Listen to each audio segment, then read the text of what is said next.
जो state election commission का order निकला है कि फिर से वीसी इलेक्शन को पोस्टपोन किया जाए, ये स्टेट गवर्नमेंट का क्लियर साजिश और प्लानिंग है कि तिपरासा का जो कॉन्स्टिट्यूशनल अधिकार है, जो हमारा राइट्स है, उसको डिले करके हमें गरीब और वंचित रखा जाए। कब तक हम लोग चुप रहेंगे? कब तक तिपरासा चुप बैठेगा?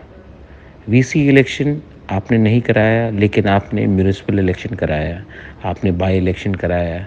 सिर्फ तिपरासा एरिया में तिपरा मोथा से चैलेंज करने से डर के आप वजह निकाल के, रीज़न निकाल के आप इलेक्शन को डिले कर रहे हो। कब तक आप हमारे तिपरासा को वंचित रखोगे? कब तक आप हमारा तिपरासा का अधिकार को आप दबा के रखोगे? तिपरा मोथा चुप नहीं बैठेगा। तिपरा मोथा बाहर निकलेगा और तिपरा मोथा कॉन्टेस्ट करेगा। ये जो ऑर्डर निकला है हाई कोर्ट ऑर्डर के खिलाफ है। ये जो ऑर्डर निकाला गया है वो हमारे अधिकार को कुचलने के लिए है। तिपरा मोथा तिपरासा चुप नहीं बैठेगा।